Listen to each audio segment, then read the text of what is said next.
Guys, welcome back to our channel Antara thali. আজকে আবার একটা ডিনারের ভিডিও নিয়ে হাজির হয়ে গেলাম। আজকে ডিনারে আছে গরম গরম ভাত, এখানে আছে কাঁকরোল ভাজা, এখানে আছে পটল আলু দিয়ে নিরামিষ তরকারি, আর এখানে আছে লইটো মাছের ঝুড়ো। তো চলো খাওয়াটা শুরু করা যাক। তরকারিটাকে আগে সাইডে রেখে দিই।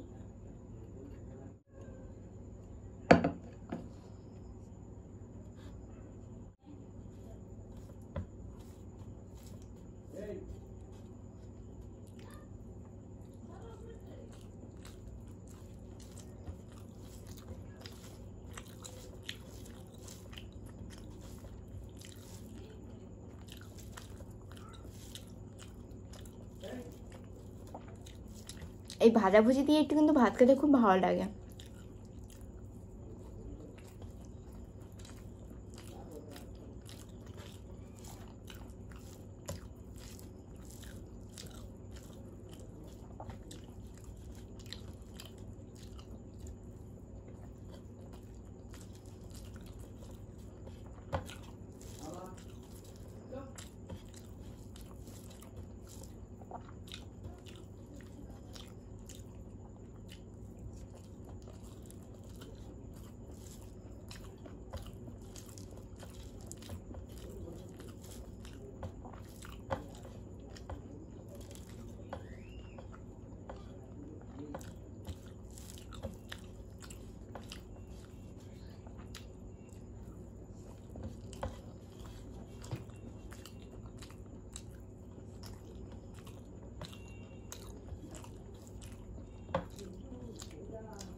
দারুণ হয়েছে।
ভালো হয়েছে।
চলো এবার কমেন্টগুলো পড়া যাক।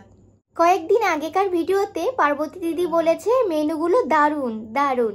পরশু দিনের ভিডিওতে মীরাদি বলেছে অন্তরা জানি থালা সাজানোর জন্য করো, মিষ্টি আর আম যখন খাবে আলাদা প্লেটে তুলে রাখবে, যাতে তুমি আমটাকে তুলে রাখলে জানি না কেন আমার খুব বাজে লাগে, যাই হোক তোমার খাওয়াটা খুবই পরিষ্কার, ভালো থেকো বলে অনেকগুলো লাভের সাইন দিয়েছে মীরাদি হোস্টেল। হ্যাঁ ঠিকই বলেছো, শুধুমাত্র থালাটা সাজানোর জন্য এবং দেখতে ভালো লাগার জন্যই আমি একসাথে নিই, না হলে আলাদা প্লেটে নেব তো কি আছে। এবার আমি কালকের ভিডিওর কমেন্টগুলো পড়ছি। মিস পুতুল নাইস বলে লাভের সাইন দিয়েছে, দীপঙ্কর নস্কর অনেকগুলো লাভের সাইন দিয়েছে, প্রভাতী বলেছে দাদাভাই কেমন আছেন। দাদাভাই এখন অনেকটাই ভালো আছে, শুধুমাত্র অফিস থেকে আসতে লেট হয়ে যাচ্ছে, সেই কারণে আর ভিডিও করতে পারছে না, তবে রবিবার দিন অবশ্যই দাদাভাইকে দেখতে পাবে। শিবানী দেবনাথ বলেছে আজকে মাছ নেই গো। না গো, সবসময় কি মাছ খেতে ভালো লাগে? একদিন তো একটু নিরামিষ তরকারি বা ডালনা খেতে তো ভালোই লাগে। আমার তো ভালো লাগে নিরামিষ তরকারি খেতে। প্রিয়া সামন্ত বলেছে দিদি একদিন চিকেন খাও প্লিজ। তো প্রিয়া বনু, তোমাকে সরি জানাচ্ছি প্রথমেই, কারণ তোমার আবদারটা আমি রাখতে পারলাম না, কারণ আমি চিকেন খাই না, তো কিভাবে আমি খাবো? যেটা খেতে পারি না সেটা আমি খেতে পাচ্ছি না। তো থ্যাংক ইউ সো মাচ প্রিয়া সামন্ত। প্রিয়া সামন্তর সাথে সাথে তোমাদের সবাইকেও আমাদের তরফ থেকে অনেক অনেক ভালোবাসা এবং thank you so much comment করার জন্য। আজকের মতো ভিডিওটা এখানেই শেষ করছি। ভিডিওটা ভালো লাগলে একটা লাইক করে দিও, কমেন্ট করে জানিও যে ভিডিওটা কেমন হয়েছে, ভিডিওটাকে বেশি বেশি করে শেয়ার করে দিও, আর আমাদের চ্যানেলটাকে অবশ্যই করে সাবস্ক্রাইব করে দিও। তো আজকের মতো টাটা।